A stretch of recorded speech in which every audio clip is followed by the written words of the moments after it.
Всем привет! Оз на связи, Королевство 1391. И последнее время от меня слишком мало контента, потому что, ребята, очень много работы после карантина. И вот наконец-то я все-таки доделал вторую часть моего видео, где мы немножко пошумели в королевстве. Ссылка на первую часть будет в правом верхнем углу сейчас. А на ваших экранах наш лидер делает сбор на одного из участников вражеского альянса GCF. А я напоминаю, что мы воюем против всего королевства. Это было не наше решение, нам просто не оставили выбора. Все действия в этом видео происходят в тот же день, когда и происходили действия в первой части этого видео. Только в первой части действия происходят утром, а вот это все, что сейчас вы видите на ваших экранах, происходит уже вечером. И вот наш лидер собирает сбор на одного из участников альянса фермеров GCF. И вот успешная атака проходит, мы убиваем 9 миллионов солдат и планируем сделать второй сбор. Но здесь, как обычно, эти ребята-фермеры начинают плакаться Королевскому альянсу. Спасите нас, ВПА, спасите нас, пожалуйста, ПРО опять нас атакует. Читал много ваших комментариев под последним видео, и вы пишете, что мы там бьем фермеров. Да, ребята, так и есть, GCF это альянс фермеров. Напишите, пожалуйста, об этом в комментариях, а то они до сих пор этого не понимают. Ответ от ВПА не пришлось долго ждать. Сразу после того, как мы провели один сбор и поскидывали щиты, альянс ВПА сразу атакует сбором одного из наших ключевых игроков. Но, к сожалению, первый сбор не попадает на видео. И эту атаку наш игрок выдерживает без подкреплений. А он, кстати, совсем недавно чуточку поднял себе силу, миллионов так на 250. И он решил, что нужно принять этот бой и немножечко развеять самоуверенность ВПА.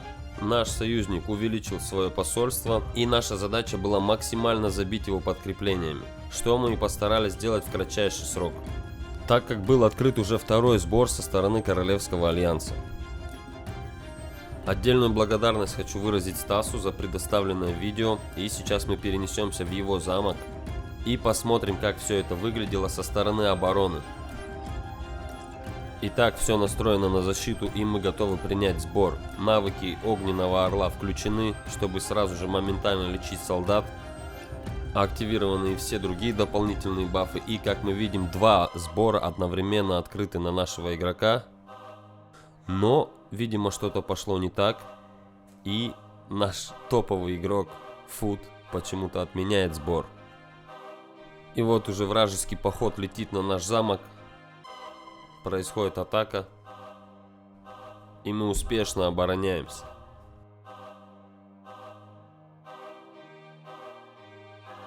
И как видно на всплывающем окне, этот сбор обходится для нас без единой потери.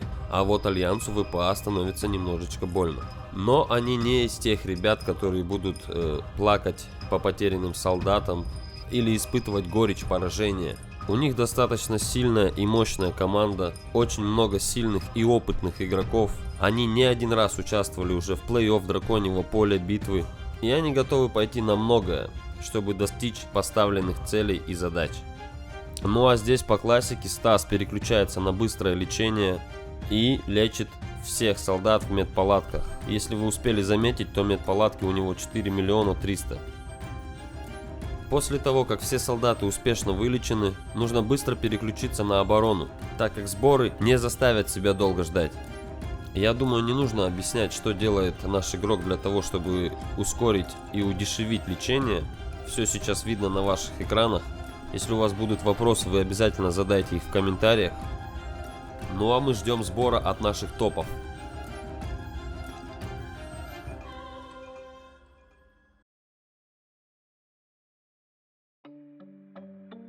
И на удивление для всех ВПА здесь выдержали паузу. Видимо, им нужно было время на подготовку и пожирание стероидов.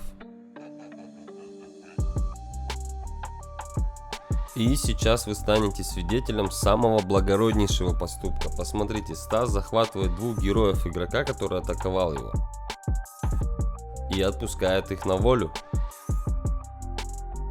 На самом деле здесь просто стало понятно, что этот игрок больше не будет бить сбором, а будут бить более сильные игроки, которые есть, к счастью, в альянсе ВПА. И нужно освободить темницу для того, чтобы захватить героев других игроков. В это время мы обновляем подкрепление, кто-то дополнительно загоняет еще войска, потому что место есть еще в посольстве. И тут неожиданный ход от Альянса ВПА. 3 сбора одновременно открывают на этот замок. И мы готовимся встречать атаку. К сожалению, у них нету Беллы, возможно, было бы еще 4 сбора. Как Белла слила меня, вы можете посмотреть на одном из моих видео, ссылочка сейчас в правом верхнем углу. И все-таки ошибочно мы предполагали, что игрок, героев которого Стас захватил, не будет делать сбор. Вот его первый сбор сейчас на ваших экранах, потом Фут, это топ игрок, и Горахан, мой старый друг из королевства 1439. Оказались мы с ними по разные стороны баррикад. 3 сбора, конечно, это уже становится более опасно, чем 1, потому что быстро вылечиться, скорее всего, не получится. И, скорее всего, у нашего игрока уже начнутся потери после этих 3 сборов, что крайне нежелательно в нашем случае. Но щит одеть он не может, к сожалению, так как у него идет заморозка. Это, во-первых. Я пытаюсь одеть на него щит союзника на 20 минут, но он тоже не работает, когда идет заморозка, имейте в виду. Ну а во-вторых, он просто решил дать бой. И вот очередная успешная оборона. Уже 3-я по счету за сегодняшний вечер. Я возвращаю подкрепление в замок, чтобы обновить войска. К сожалению, на тот момент в моем замке находятся не самые топовые войска, но они в любом случае помогают в подкреплении, и поэтому я отправляю то, что есть.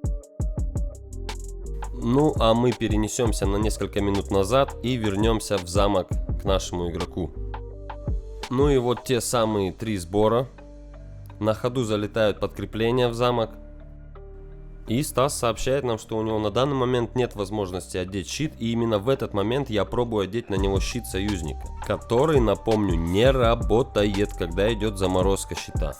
Ну а далее происходит что-то неожиданное. ВПА отменяют 1 сбор и отправляют разведчика в наш замок.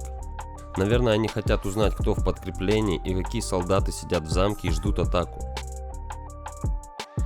И вот она, атака от нашего топ игрока.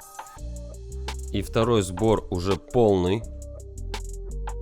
Но атака им не удается. И вновь они теряют более 3 миллионов, а для нас этот сбор опять обходится без потерь. Ну а 3-й сбор так и не настигает своей цели, они распускают его. И вновь вражеский герой попадает в плен.